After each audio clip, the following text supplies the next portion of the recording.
kan pemerintah ini kalau kalau nggak disentil dikit deh gitu kan itu nggak ada itu. Iya. Nah ini ya.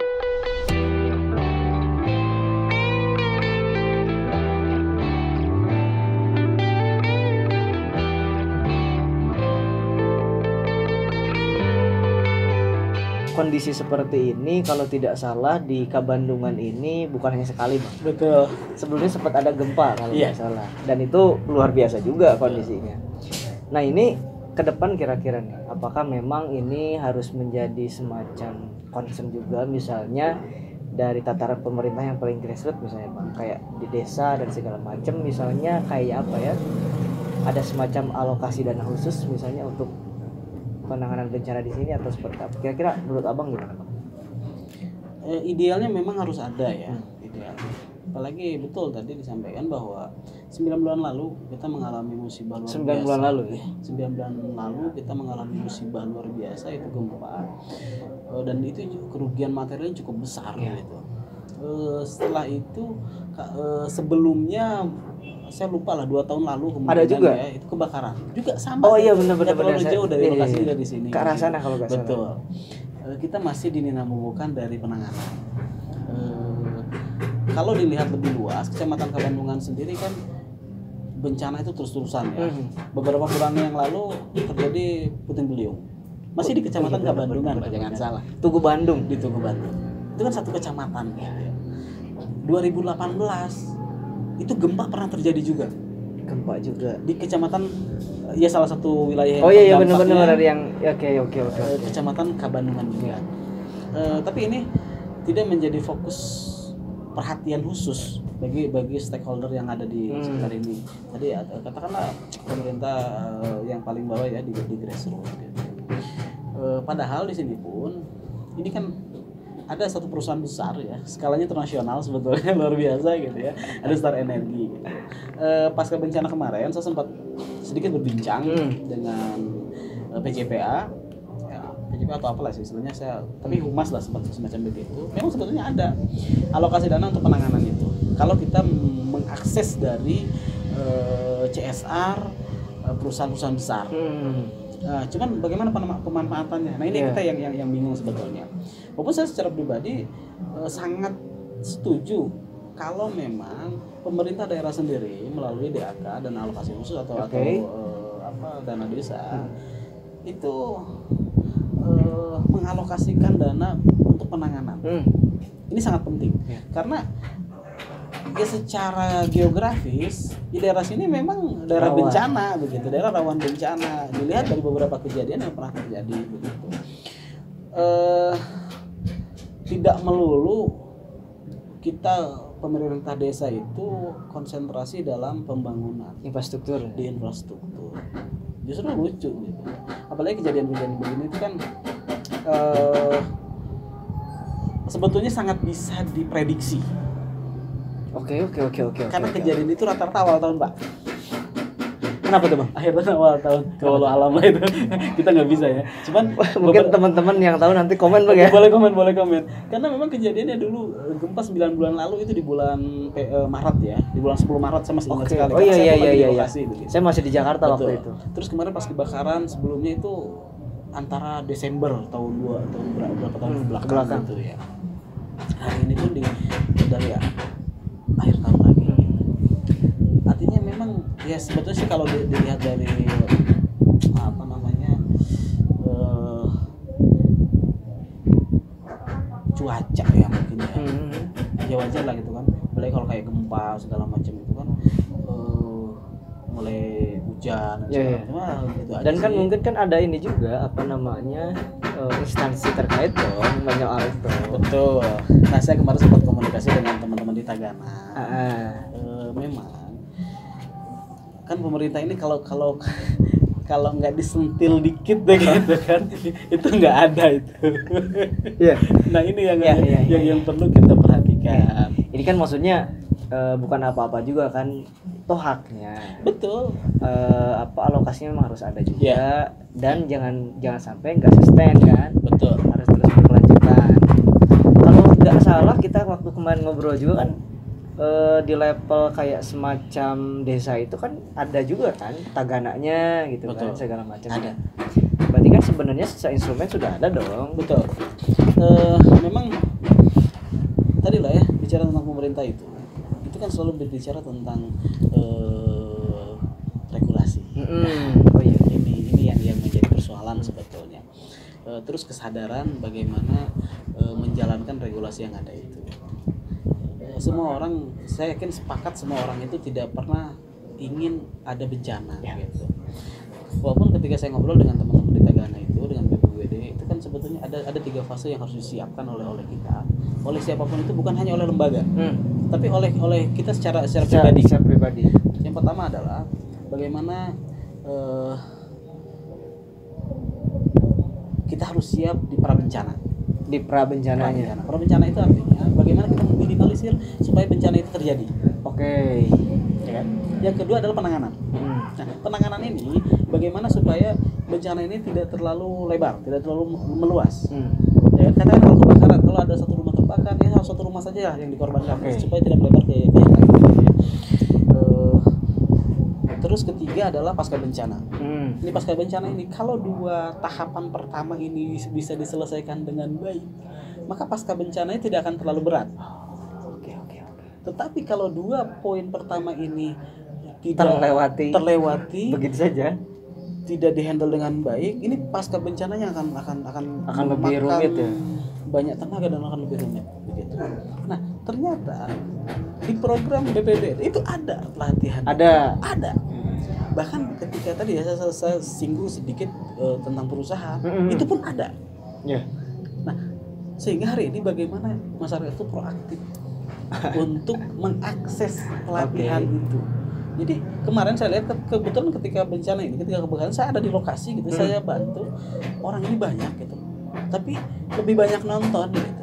Bukan mereka tidak peduli, tapi mereka takut dan nggak tahu harus ngapain. Iya. Hanya anak-anak muda, bapak-bapak gitu ya, yang dia sigap ngambil air dan segala macamnya. Dan mungkin kan sebenarnya katakanlah ya, para anak muda ini pun mungkin tidak tahu juga apa yang memang harus dilakukan. Betul. Cuman mungkin karena kita peduli, ya udah lakuin apa yang memang ada aja. Iya.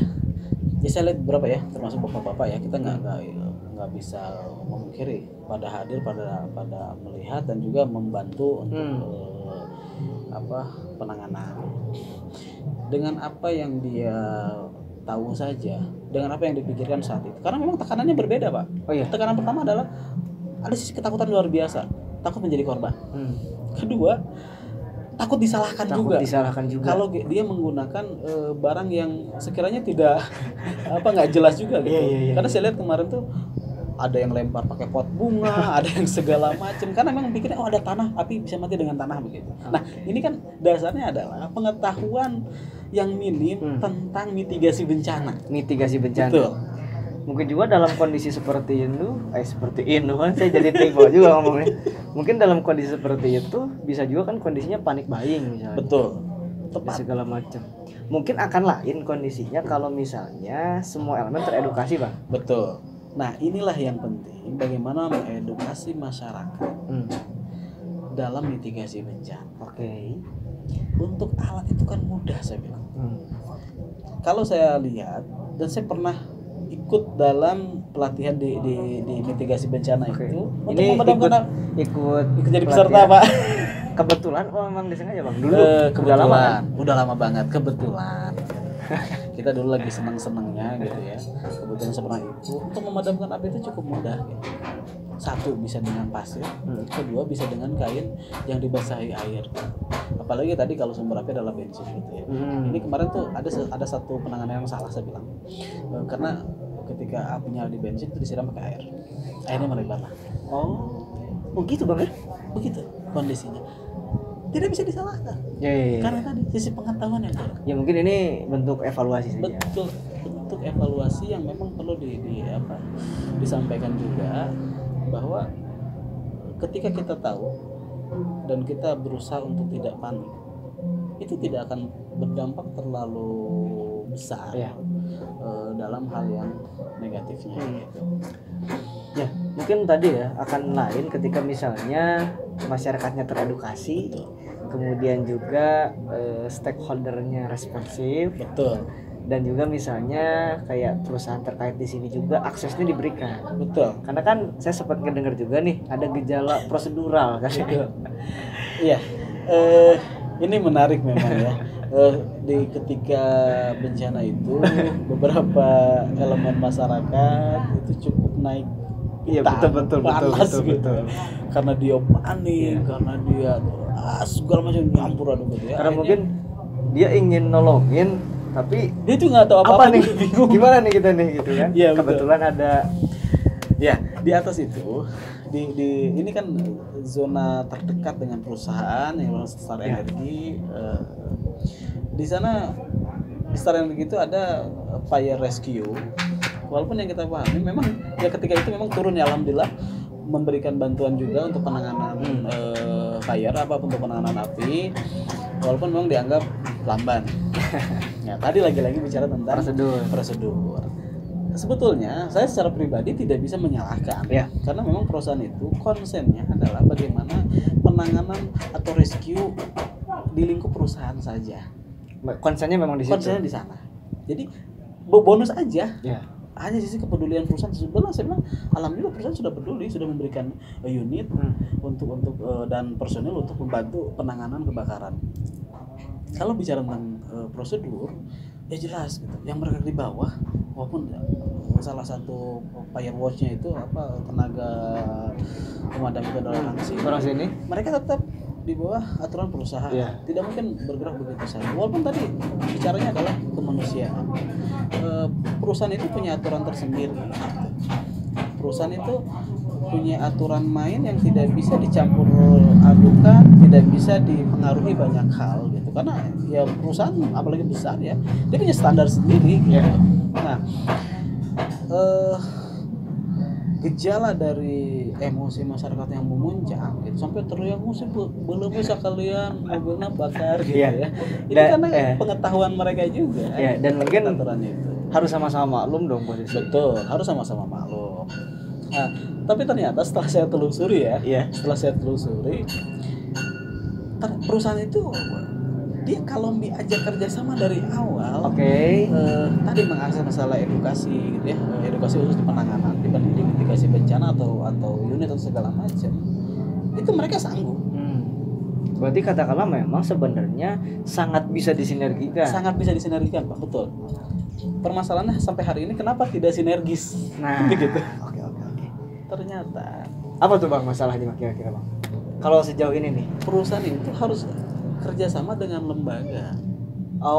Tidak bicara tentang personal, karena bicara tentang tanggung jawab dari aset, Pak. Ya. Katakanlah mungkin ya, ini semacam bentuk kekhawatiran juga dong dari perusahaan kalau misalnya person to person. Betul. Tapi mungkin akan lain kalau ke institusi atau lembaga. Betul. Nah, inilah saya sangat berharap sih teman-teman di pemerintahan desa ya, ke kecamatan harus ada orang yang konsen mengkaji masalah kerjasama dalam penanganan bencana, sehingga desa itu berdiri paling depan untuk memberikan ruang yang luas sehingga perusahaan itu bisa menitipkan alat penanganan. Karena tentunya begitu ternyata. Karena mungkin akan lebih efektif ya Bang kalau misalnya si alatnya dikhususkan misalnya untuk penanganan di sekitar sini saja misalnya. Betul. Karena tadi ada gejala prosedur kalau misalnya alatnya memang dikhususkan untuk katakanlah di area publik atau corporate sana gitu. Betul. Dan gini, tadi ya berbicara tentang corporate ya, tentang perusahaan itu. Saya sebetulnya sih lebih berharap bagaimana pihak corporate itu memberikan edukasi saja sama alat sederhana lah ya untuk penanganan bencana di awal. Minimal katakanlah tadi ketika nunggu mobil pemadam gitu ya dari Cibadak atau dari Cicurug atau dari perusahaan itu sendiri, ini ada penanganan awal lah. Katakanlah dengan APAR gitu ya. Oke. Nah ini kan simpel dan saya bilang ini cukup murah kok gitu. Apalagi kalau perusahaan besar dia nitip di beberapa titik. Jadi ketika kebakaran teh langsung secara otomatis kita bisa bergerak akses bawah gitu ya. Langsung bisa diambil atau mungkin begini. Ini kan sumber api, mohon maaf ya, berawal dari satu unit usaha yang menjual bahan bakar. Ya. Ini hubungannya nanti dengan pihak desa. Kenapa saya bilang pihak desa? Karena untuk izin usaha, bukan izin apa namanya? SKU bang. SKU, surat keterangan usaha. Ini kan melalui desa. Ya. Kenapa tidak dimunculkan satu regulasi ketika melihat oh ini bengkel, oh ini jual bahan bakar, ini diwajibkan harus punya apar, minimal apar yang 5 kilo lah. Oh iya. Ini kan hal mudah saya bilang. Ya. Sederhana ya. Sangat sederhana pak. Apar berapa sih harganya gitu? Kalau kita bicara tentang nominal harga gitu ya. Tapi kenapa nggak kepikiran gitu? Apalagi hari ini kan program dari pemerintah itu cukup besar pak. Iya. Hari ini UKM berapa sih nilainya? 2,4 juta. Bayangkan itu untuk permodalan. Untuk apa punya modal besar, usaha jalan, tapi kita tidak safety. Akhirnya aset yang dulunya banyak hilang juga kan? Betul. Nah ini coba pihak desa harus berpikir sampai ke sejauh itu. Betul. Saya setuju kalau itu bang. Apa ya? Ya desa pun punya hak untuk membuat regulasi seperti itu. Dan sangat bisa dong buat yang begitu. Harus sangat bisa. Hari ini kan yang saya tahu juga mungkin ini semacam apa ya, kritik juga ya. Betul. tapi kan konstruktif pak. Iya konstruktif.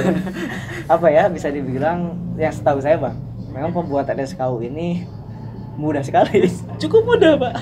Mudah sekali. Iya. Bahkan by phone aja bisa sebetulnya. Betul. Saya sering begitu. Ini ketahuan. Iya. Tapi kan usahanya nggak yang membahayakan orang. Enggak dong. Kan emang jalan. Jalan ya. Nah itu betul. Itu sangat sederhana tapi memang apa ya, konstruktif banget dong. Betul. Nah apa ya, mungkin itu menjadi semacam apa ya, saran juga ya untuk dan kritik lah untuk institusi-institusi terkait. Iya. Kalau misalnya boleh bang dispesifikin misalnya,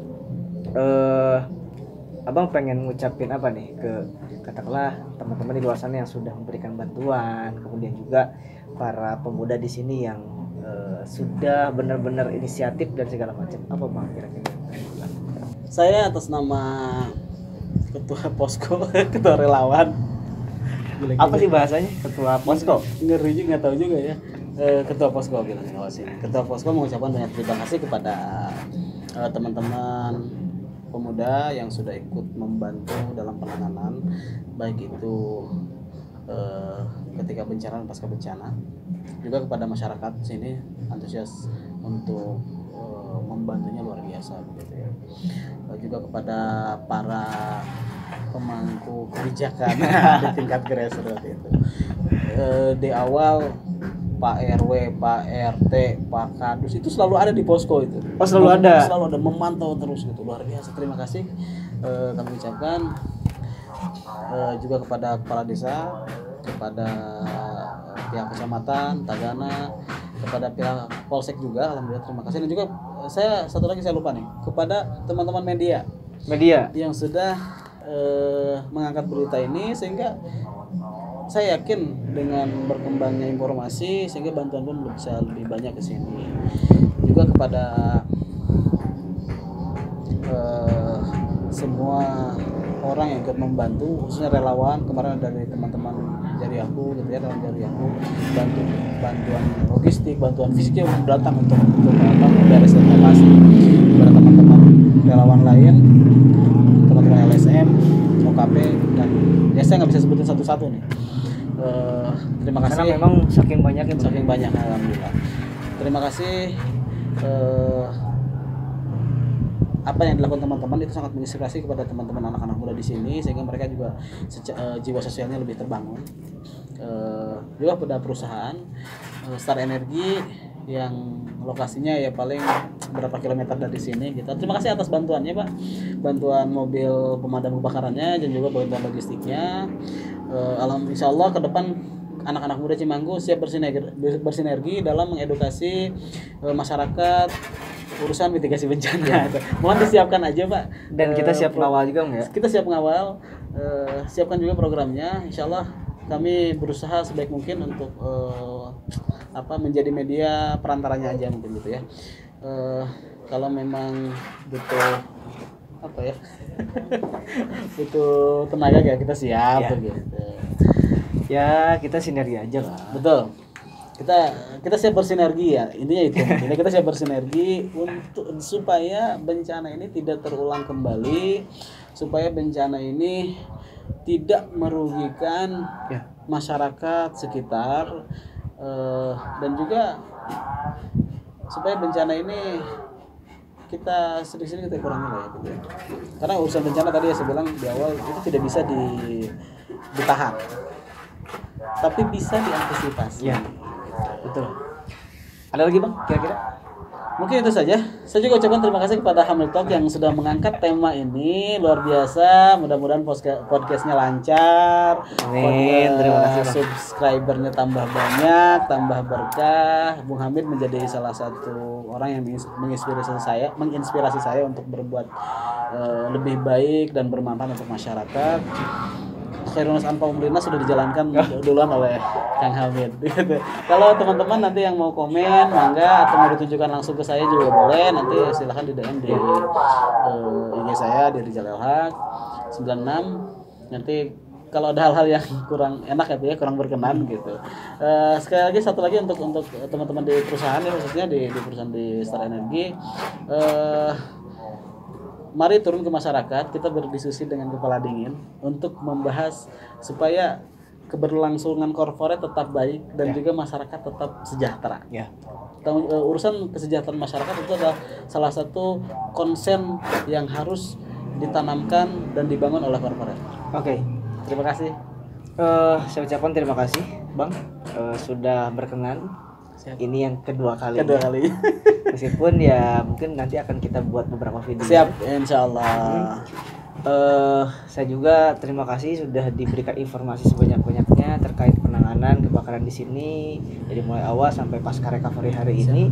Kemudian juga tadi mungkin beberapa saran kritik ya untuk pihak-pihak terkait bisa jadi apa ya semacam ya kita saran saja lah ya. Iya, betul saran. Dan itu pun apa ya sangat konstruktif saya rasa dan sangat bisa dilakukan. Bisa dilakukan. Apalagi misalnya kami juga tentu membuka selebar-lebarnya ruang dialog. Siap. Kita sama-sama untuk bersinergi dan berkolaborasi. Betul. Terima kasih Bang. Oke, sama-sama. Itu saja untuk video kali ini.